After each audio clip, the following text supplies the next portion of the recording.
प्यारे साथियों, कैसे हैं आप सब लोग। आशा करती हूँ आप सब लोग ठीक होंगे, मस्त होंगे, ज़बरदस्त होंगे और अपनी अपनी तैयारी अच्छे से कर रहे होंगे। मैं वंदना वर्मा आप सभी का स्वागत करती हूँ। तो आज का हमारा टॉपिक है भारत का राष्ट्रीय प्रतीक। तो आज हम भारत के जो राष्ट्रीय प्रतीक हैं उनके बारे में जानेंगे और आशा करती हूँ आपको वीडियो पसंद आएगी और लास्ट तक ज़रूर देखें वीडियो। ठीक है, तो सबसे पहले हम जो भारत का राष्ट्रीय ध्वज है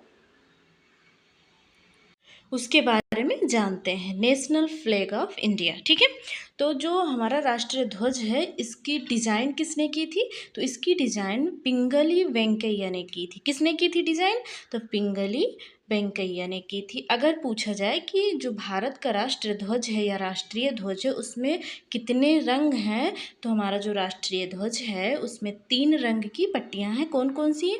एक है केसरिया, दूसरा है सफ़ेद, तीसरा है हरा। ये 36 पट्टियां हैं और पूछ लिया जाता है इनका क्रम लगाने का कि सबसे पहले कौन सा रंग आएगा और मतलब क्रम से तीनों लगाना होता है कि सबसे पहले कौन आएगा, बीच में कौन आएगा और लास्ट में कौन सा रहेगा। तो आपको याद रखना, सबसे पहले हमारा कौन सा रंग आता है? केसरिया आता है, बीच में हमारा सफ़ेद होता है और जो हरा रंग होता है वो नीचे होता है। ठीक है, अगर पूछा जाए कि जो राष्ट्रीय ध्वज है इसका अनुपात कितना है, ठीक है, तो अनुपात 2 तरीके से पूछ सकता है। एक चौड़ाई और लंबाई दे देगा और एक दे देगा लंबाई और चौड़ाई। तो दोनों आपको याद रखना है वही, बस केवल आगे पीछे कर देना जो अंक दिया रहेगा। ठीक है, लंबाई अगर आपसे पूछे कि राष्ट्रीय ध्वज का लंबाई और चौड़ाई का अनुपात कितना है, तो 2:3 है। चौड़ाई और लंबाई का अनुपात पूछा जाएगा तो 2:3 है। अगर पूछ लिया जाए लंबाई, राष्ट्रीय ध्वज का लंबाई और चौड़ाई का अनुपात कितना है, तो भाई यहाँ पर आप देखें ये जो चौड़ाई है वो कितना है? चौड़ाई हमारा 2 है और लंबाई कितना है? 3 है। तो अगर ये तो लंबाई और चौड़ाई का अनुपात हो गया। अगर आपसे पूछ ले चौड़ाई और लंबाई का अनुपात हो गया 2:3। अगर यही पूछ ले लंबाई और चौड़ाई का अनुपात कितना है, तो यहाँ बदल जाएगा, हो जाएगा 3:2। ठीक है, ये ध्यान रखेंगे क्योंकि क्वेश्चन ऐसे गलत हो जाता है। अगर हम चौड़ाई और लंबाई ध्यान नहीं देंगे तो गलत हो जाएगा। हमें ये ध्यान रखना है कि पहले चौड़ाई दिया गया है या लंबाई दिया गया है। अगर चौड़ाई दिया जाएगा तो आगे 2 आ जाएगा क्योंकि चौड़ाई का 2 है, और लंबाई अगर आगे दिया रहेगा तो आगे 3 आ जाएगा। ठीक है, अब आपसे पूछा जाए कि जो सफ़ेद पट्टी में बना चक्र है उसका रंग कैसा है, उसमें तीलियां कितनी हैं, लिया कहाँ से गया है, इसको हम देख लेते हैं क्योंकि यहीं से कई बार क्वेश्चन बन जाता है। तो जो सफ़ेद रंग में बना चक्र होता है वो गहरा नीले रंग का होता है। कैसा होता है? गहरे नीले रंग का होता है और इसमें तीलियों की संख्या कितनी होती है? 24 होती है। अब ये चक्र लिया कहाँ से गया है? तो अशोक का जो स्तंभ है सारनाथ में, उससे ये लिया गया है। ठीक है, क्या है? सफ़ेद पट्टी में क्या बना है? चक्र बना हुआ। रंग कैसा है? नीला रंग है। कितनी तीलियां हैं? 24 तीलियां हैं। और ये चक्र लिया कहाँ से गया? तो अशोक का जो सारनाथ का स्तंभ है वहाँ से ये चक्र लिया गया है। अब पूछा जाए कि संविधान सभा द्वारा राष्ट्र ध्वज को अपनाया कब गया? क्या पूछा जाए?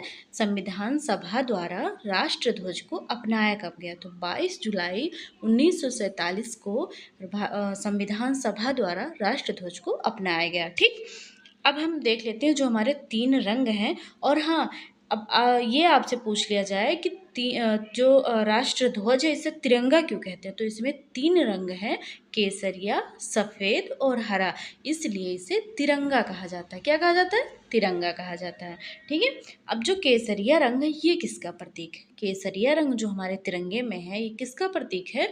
तो त्याग और बलिदान का प्रतीक है। कौन सा रंग? केसरिया रंग। किसका प्रतीक है? त्याग और बलिदान का। सफ़ेद रंग किसका प्रतीक है? सत्य, शांति और पवित्रता का प्रतीक है सफ़ेद रंग। किसका प्रतीक है? सत्य, शांति और पवित्रता का प्रतीक है सफ़ेद रंग। अगर हम बात कर लें हरा रंग की, तो ये किसका प्रतीक है? देश की समृद्धि तथा उर्वरता का प्रतीक है। देश की समृद्धि तथा उर्वरता का प्रतीक कौन सा रंग है? हरा रंग है। शांति, सत्य और पवित्रता का प्रतीक सफ़ेद रंग है। केसरिया रंग किसका प्रतीक है? त्याग और बलिदान का है। अब ये पूछा जाए कि भारतीय ध्वज संहिता कब लागू किया गया?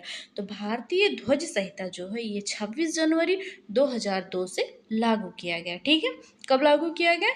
26 जनवरी 2002 से भारतीय ध्वज संहिता लागू किया गया। जल्दी से हम रिवीजन कर लेते हैं, फिर अगला हम राष्ट्रीय प्रतीक देखेंगे। देखिए, राष्ट्रीय ध्वज या तिरंगा का जो डिजाइन है किसने तैयार किया? पिंगली वेंकैया ने किया। रंग कितने हैं? 3 हैं। कौन कौन से? केसरिया, सफ़ेद और हरा। इसी कारण इसे तिरंगा कहा जाता है। इसका अनुपात कितना है चौड़ाई लंबाई में? तो 2:3 है। अगर लंबाई चौड़ाई पूछा जाए तो 3:2 है। सफ़ेद पट्टी में बना चक्र किस रंग का है? गहरे नीले रंग का है। कितनी तीलियां हैं? 24 तीलियां हैं। कहाँ से लिया गया? अशोक के सारनाथ स्तंभ से चक्र लिया गया। संविधान सभा द्वारा इसे अपनाया कब गया? तो 22 जुलाई 1947 को इसे अपनाया गया। केसरिया रंग किसका प्रतीक है? त्याग और बलिदान का। सफ़ेद रंग किसका प्रतीक है? सत्य और अहिंसा का। हरा रंग किसका प्रतीक है? देश की समृद्धि तथा उर्वरता का प्रतीक है। और भारतीय ध्वज संहिता लागू कब किया गया? 26 जनवरी 2002 को भारतीय ध्वज संहिता लागू किया गया। यहाँ से आपको जो हमारा सुपर टेट है हो गया या मतलब जितनी भी जीएस वाले पोर्सन उसमें पूछा जा सकता है और लगभग पूछा जाता है क्वेश्चन। तो आप अच्छे से तैयार कर लें कि अगर यहाँ से क्वेश्चन बने तो आपका गलत ना हो।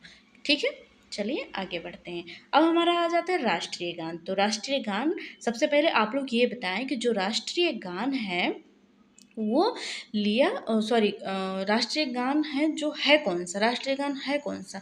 तो हमारा जो राष्ट्रीय गान है ये हम लास्ट में जानेंगे, वो सबको पता होगा पर ठीक है आप लोग कमेंट करके बता देंगे। तो स्वीकार कब किया गया? तो 26 जनवरी 1950 को राष्ट्रीय गान को स्वीकार किया गया। जो राष्ट्रीय गान है इसकी रचना किसने की थी, मतलब इसको लिखा किसने था? तो रविन्द्रनाथ टैगोर जी ने इसको लिखा था। और सबसे पहले ये गाया कहाँ गया? तो 27 दिसंबर 1911 को इसे कलकत्ता में भारतीय राष्ट्रीय कांग्रेस अधिवेशन में गाया गया। और आपके लिए एक प्रश्न है सॉरी, प्रश्न ये है कि जो कलकत्ता अधिवेशन था, भारतीय राष्ट्रीय कांग्रेस का जो कलकत्ता अधिवेशन था 1911 में, इसके अध्यक्ष कौन थे? ठीक है, आपको ये क्वेश्चन जो है कमेंट बॉक्स में बताना है कि जो 1911 में कलकत्ता अधिवेशन हुआ था भारतीय राष्ट्रीय कांग्रेस का, उसके अध्यक्ष कौन थे? इस अधिवेशन के अध्यक्ष कौन थे? ये आपको कमेंट करके बताना है। फिर आगे बढ़ते हैं। तो जो राष्ट्रीय गान हमारा है इसको गाने में कितना समय लगता है, मतलब एक समय निर्धारित किया गया है, तो लगभग 52 सेकेंड। कितना टाइम लगेगा? लगभग 52 सेकेंड है। और है कौन सा हमारा? तो जनगण मन अधिनायक जय है भारत भाग्य विधाता। ठीक है, तो ये हमारा है राष्ट्रीय गान। दोबारा देख लेते हैं। नेशनल एंथम क्या है? तो यह है जनगण मन अधिनायक जय है। कब स्वीकार किया? 24 जनवरी 1950 को इसे स्वीकार किया गया। किसके द्वारा इसे लिखा गया या रचना की गई? तो रविन्द्रनाथ टैगोर जी के द्वारा ये लिखा गया है। सबसे पहले गाया कहाँ गया? 27 दिसंबर 1911 को कलकत्ता अधिवेशन, जो भारतीय राष्ट्रीय कांग्रेस अधिवेशन था कलकत्ता में, वहाँ पे इसको सबसे पहले गाया गया। इसको गाए जाने में जो समय निर्धारित किया गया लगभग 52 सेकेंड का है। तो आशा करती हूँ इतनी चीज़ें आपको समझ में आई होगी। और आपका जो क्वेश्चन है वो दोबारा सुन लें। भारतीय राष्ट्रीय कांग्रेस अधिवेशन जो कलकत्ता में हुआ था 1911 में, उस समय इसके अध्यक्ष कौन थे? तो आज का ये रहा हमारा क्वेश्चन। आशा करती हूँ आपको ये सारी चीज़ें पसंद आई होंगी और वीडियो आपको अच्छी लगी होगी। अगर कोई ऐसा हो जो आपको समझ ना आया हो या कुछ ऐसा लगे कि हाँ इसमें और कुछ अच्छे से बताना चाहिए था या वीडियो अच्छी लगी हो, तो लाइक कर दीजिए, सब्सक्राइब कर लीजिएगा चैनल को, जिससे और सारे जो हमारे राष्ट्रीय प्रतीक हैं उनके बारे में आपको मैं जानकारी दे पाऊँ। तो चलिए मिलते हैं अगली वीडियो में। आज के लिए इतना ही। धन्यवाद।